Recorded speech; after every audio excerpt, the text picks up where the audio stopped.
Lalabas nga ako ng kwarto ko at pupunta nga ako ng terrace. At paglabas ko nga, nakita ko nga tong utol ko. Naglalagay ng spaghetti sa styro kasi dadalhin daw to sa school ng anak niya. Kasi ngayon araw, birthday ng anak niya. At pagpunta nga dito sa terrace, ito nga kumakanta na nga tong ate ko. At ito naman utol ko, nagdi-DJ na naman dito. At ito nga may pailaw pa nga sila. At ito nga mga ate ko, bumisita nga dito kasi birthday na pamangkin namin. At ito pati nga nanay ko nakikijoin na rin. Kaya tumambay muna ako dito para makibanding dito sa mga kapatid ko. Kasi bihira na lang ako magkita. May kanya-kanya na kasi kami na pamilya. Kaya tuwing may celebration lang kami, nakikita-kita. Tapos na nga sila kumanta. Kaya ito ako naman yung kakanta. At ito magamit ko na ng maganda kong boses. At habang kumakanta nga ako, nakita nga naman ako yung camera. Kaya ito niyaya niya yung pisa niya. Pinagtripan nila yung vlog ko.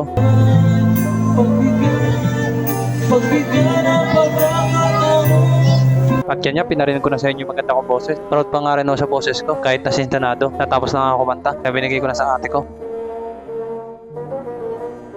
Bumaba nga ako kasi asawa ng utol ko nagpapasama. Bibili daw kasi ng cake ng anak niya. Kaya ito nandito na ako sa labas at hinihintay ko na nga lang sa labas. At ito nga lumabas na nga ito asawa ng kuya ko. Kaya hindi na rin kami nagtagal, umalis na rin kami.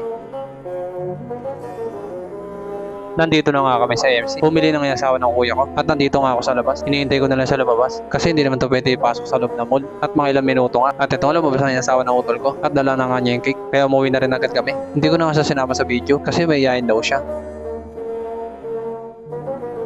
Nandito na nga kami sa amin at bababa na nga rin tong asawa ng utol ko. At eto nga pumasok na ako sa gate namin at pagkakit ko nga nag-aayos na nga sila dito kasi anong oras na magbo-blow pa yung pamangkin ko. At eto nga tuwan-tuwa na nga to nanay ko at mga ilang minuto nga eto nga magbo-blow na nga to pamangkin ko at tinawag nga rin to nanay ko kasi sabay sila na po niya magbo-blow kasi ilan araw lang ang birthday nila. Tininda na nga yung cake ng pamangkin ko at pati ngayon sa nanay ko at eto nga mga pisan niya tuwan-tuwa na.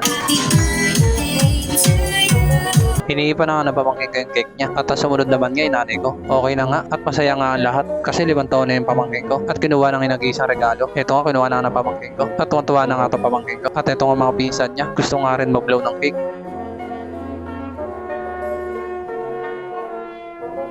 Isa na nga lang hindi nag-blow at ito nga naiyapat ang pamangkin ko. Ngayon niya lang kasi nakasama yung mga pinsan niya.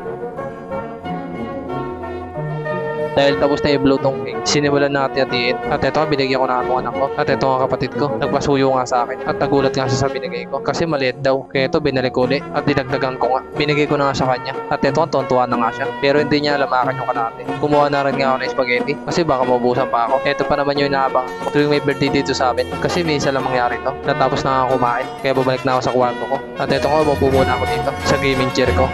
At yun lang mga boss. Hanggang dito na lang. Happy birthday nga para sa nanay ko, sa pamangkin ko. Paano mga boss? Please, salamat. 1, 2, 3. Dito naman.